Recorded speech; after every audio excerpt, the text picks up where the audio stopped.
नमस्कार, राम राम मंडळी. चला तर बघू आज आपण काय बनवलं आहे जेवणात. तर हे बघा, मस्त अशी शेवची भाजी बनवली आहे. छान छान पातळ पातळ भाकरी आणि थोडंसं जे गाजर आहे ते मी खायला घेतलं आहे. चला आता बघू रेसिपी. तर मी सुरुवातीला काय केलं, हे बघा, हे सगळे पदार्थ आपल्याला या ठिकाणी लागणार आहे ते तुम्हाला दाखवते. टोमॅटो घेतला आणि कोथिंबीर घेतली. हे आलं लसूण पेस्ट आहे, कांदा मसाला आहे, थोडं खोबरं लसणाचं वाटण, कांदा आणि ही जी शेव आहे ती घेतली. सुरुवातीला मी काय केलं, पापड जे तर ते तळून घेतलं, म्हणजे आपल्याला डबल डबल तेच काम करावे लागत नाही. सो मी हे पापड असं मस्त तळून घेतलेलं आहे. ते बारके बारके पापड असतात ना, तर ते हे पापड आहेत.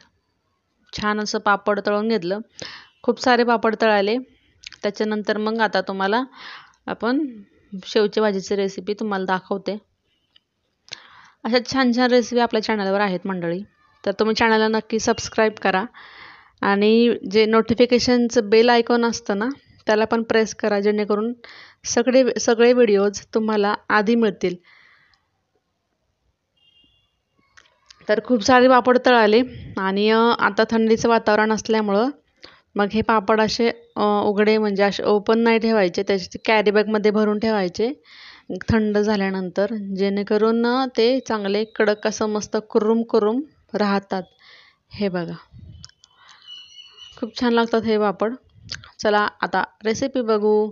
कढई घेतली, त्याच्यामध्ये तेल टाकून घेतलं आणि जिरी मोहरी टाकून घेतली. त्याच्यामध्ये जिरी मोहरी तडतडली मस्तपैकी अशी, तर काय करायचं, हा जो कांदा आहे तो टाकून घ्यायचा.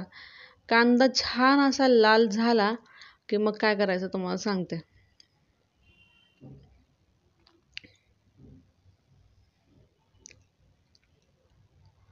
हे बघा, आता छान मिक्स करून घ्यायचं आणि कांदा थोडा लाल झाला ना, तर हे जे आपण घेतलंय आलं लसूण पेस्ट, कांदा लसूण मसाला, काळं तिखट आणि हळद पण आहे त्याच्यामध्ये, तर हे त्यात टाकून घ्यायचं. आणि कोणत्या पण भाजीला ना तेलामध्येच तिखट टाकायचं, छान तर्री वगैरे येतं, जर तुम्हाला तर्रीच्या भाज्या आवडत असतील तर.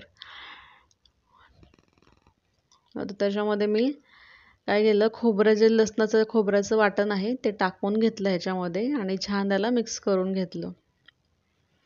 कोथिंबीर त्याच्यामध्ये टाकून घ्यायची.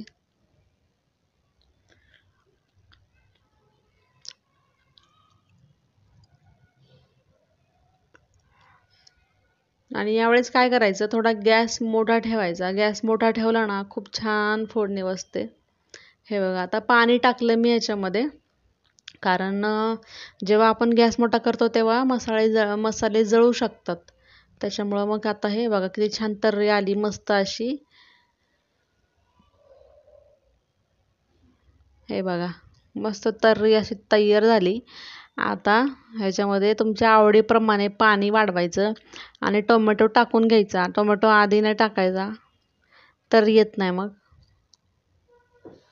आणि शेंगदाण्याचं कूट 2 चमचे टाकून घेतलंय बघा. हा शेंगदाण्याचा कूट येतो, तर 2 चमचे शेंगदाण्याचं कूट टाकला. आवडीप्रमाणे तुम्ही कमी जास्त करू शकता. आता या भाजीला छान अशी उकळी येऊन द्यायची. तुम्हाला जर जास्त ग्रेव्ही हवी असेल तर पाणी वाढवायचं. मी या ठिकाणी पाणी वाढवलेलं नाही, थोडंसंच पाणी ह्याच्यात ॲड केलं आहे. आणि हे बघा, एक प्लेटभर जे आपलं फरसाण घरचं अवेलेबल असतं तेच त्याच्यात टाकलं तरी जमते. असं काही नाही की तसली ती शेवभाजीची जाड शेवच आणा, असलं असलं काहीच नाही. ह्या फरसाणांनी पण खूप छान शेवभाजी तयार होते आपली. तर हे बघा, मस्त. आता हे टाकून दिलं, ह्याला काय शिजायला वेळ लागत नाही, पण थोड्या वेळ ठेवायचं. आणि त्याच्यानंतर मग गॅस बंद करून मीठ वगैरे टाकून घ्यायचं याच्यामध्ये. आणि ही आपली मस्त झणझणीत अशी शेवची भाजी तयार झालेली आहे. असं छान छान रेसिपीसाठी आपल्या चॅनलला नक्की सबस्क्राईब करा. हे बघा, सॅलड घेतलं, मस्त अशी पातळ पातळ भाकरी घेतलेली आहे आणि आपलं हे जेवणाचं मस्तपैकी ताट तयार झालेलं आहे. धन्यवाद व्हिडिओ शेवटपर्यंत बघितल्याबद्दल.